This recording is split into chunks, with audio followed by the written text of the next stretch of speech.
Hi, good morning. So it's 2:43 AM. Hapit na mag alas 3. So wala pa ko naman sa akong trabaho karon. O hapit na mag alas 3, so kinahanglan ako magpahulay. But nako i-share sa inyo nga grabe ka juicy pa karon, grabe ka latest ni chika. Kining usa ka post nga na-trending karon nga mismo ang mga VA murag tingkag dalunggan sa mga VA. Tawa. So mo ni siya ang post atong basahon.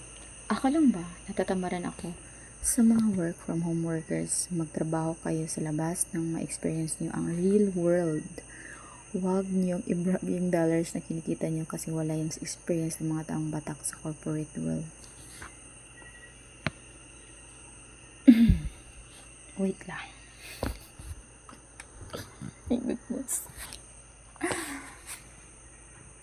Ay, nako. Wala lang ako nakuha yung original post. Kay nakuha ko raman po niya sa mga VA nga nag-react ani nga post. Katawa na lang yun ko. So, sa post ani, share lang ako sa imo. I don't know kung kabalo kasabot kag Bisaya. But, mo na akong share sa inyo. Isas, dili mi tapulan, tinod lang. Dili mi moabot sa punto nga ning ani among trabaho kung tapulan mi. Number 1. Muna, number 1 na.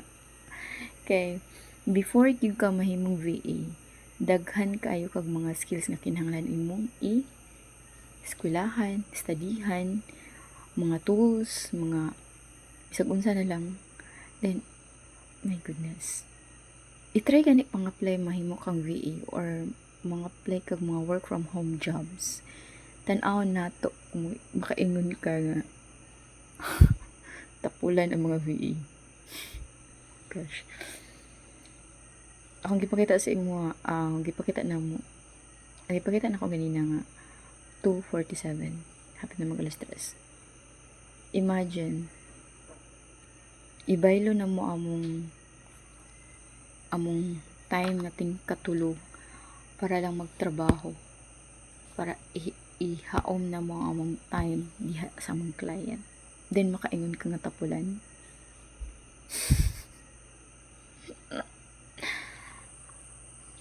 Then number 2 and number 3. It doesn't mean kung corporate job baka or naka sa VA industry. Ang importante maka-provide ka sa unsang kinahanglanan sa imong family. Goodness. Siguro naiuban nga mga VA nga ginabrag nila ilang mga dollars nga income, mga 100K nga mga income. But dili tanan mga VA ning ana. Naay mga VA gipili nilang mahimong ang VA bisan luyo sa ilahang trabaho nga naiuban nga 4 years graduate nag-VA kay ngano gusto nila ang isa gyud sa reason nganong nag-work from home na sila is tungod sa family. Tungod para makauban nila ilang mga anak samtang gad ako. Para ma-prove kanang mas gipili nila nga mag-work from home. Kay tungod para nga masubaybayan nila ilang mga anak. Mauban nila ilang pamilya. Goodness. Kaingon din kag tapulan. Gosh.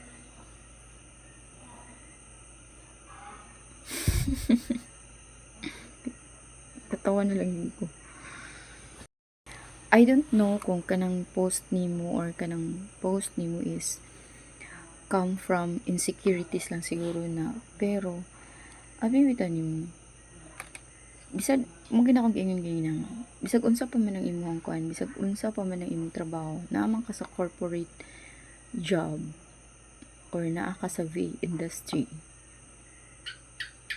dili buot pasabot nga ang VA tungod kay nakita nimo nga sa mga post sa mga VA nga nakita lang nimo ang mga highlights ilang kinabuhi nga kanang gatuplok-tuplok lang sa computer, pero behind the scene wa yun mo kabalo unsay kuan na, which is ang point ana bitaw, ang punto is kanang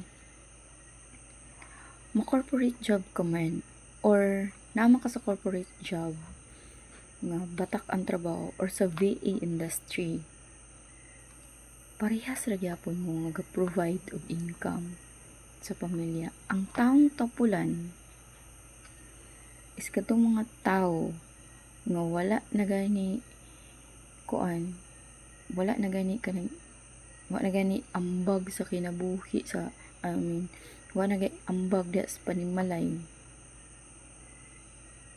gapabuhi lang, tawat laginlo. Muna taong tapulan siguro, no? Goodness.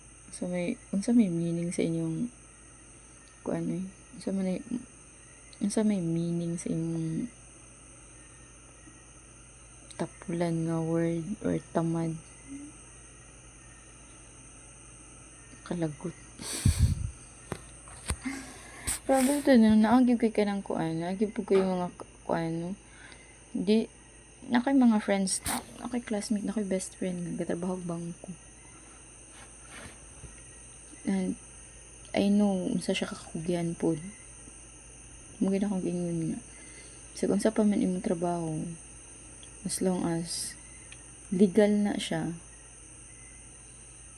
as long as nag-provide food sa table para sa imong, nag-provide kag food para sa imong family, para sa inyong pangandoy. Kalagot mo nga post.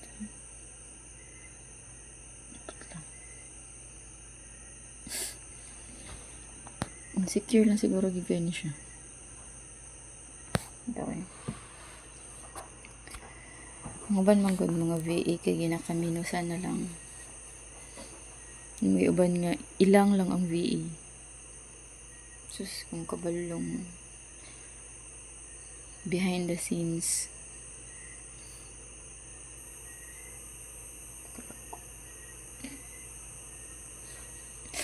Bitaw eh.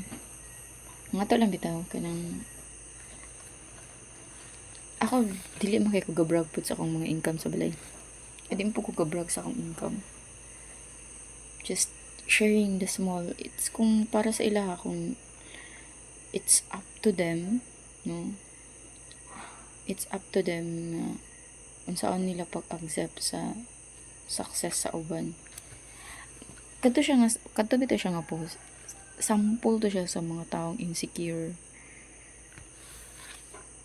Dili grateful, dili sila kontento silang income. Di nakita nilang po sa uban ng mga kuan, mga minalang dayon nga tapulan lula na ning kamot. Mura to eh, bye. Kaya alapit na alas 3. 2:53 AM na. So, ay mo kalimot pag-subscribe, pag-follow sa akong mga social media pages. That's all. Thank you. Bye-bye. For more VA Intriga updates.